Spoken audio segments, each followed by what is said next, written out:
Welcome to Matters of the Soul. My name is Erich Schoeman. We're talking about how to cope with trauma and how to deal with trauma effectively after you've been through a traumatic experience. You know, last time we said we need to do all those normal things that we used to do. Try to just maintain our sleeping routine, maintain our exercise routine, although we can do it a bit more gently, and we take it one step at a time.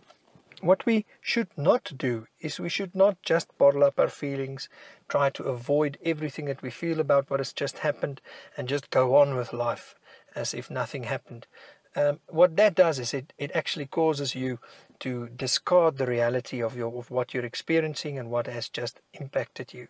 No, you need to acknowledge your feelings, especially to those people that you feel safe, and also in prayer to the Lord. The word says, pour out your heart before God.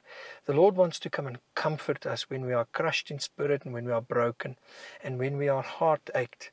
He wants to come and comfort us, and so that we can in the end actually comfort other people. But the Lord wants us to help other people through a trauma as well. One of the things that also assists people who's just been through trauma is when they assist other people. But be careful not to take on too much too soon.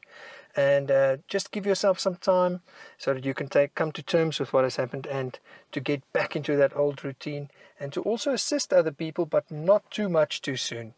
And try to avoid all kinds of drugs and alcohol and those things.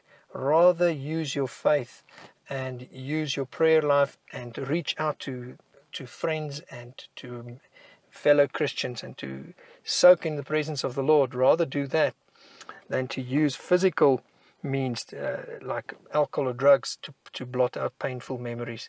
And try not to make any major life decisions and changes right post or right after a trauma, because many times we are emotional and we will make a decision that we might regret later on. So it might just be the best for you when you make the decision later, so that your judgment is not clouded by a lot of emotion. When should we really get professional help? And what is PTSD, or post-traumatic stress disorder? And when should we know, but look, I'm struggling with PTSD here. This is not just a normal reaction after a trauma. I should get professional help. Now, you know, that's what we're going to spend on some time on next time. But it is important to know that not everybody that goes through a trauma develops post-traumatic stress disorder. So we'll spend more time next time to have a look at what that is. May God bless you. Speak to you next time. Goodbye.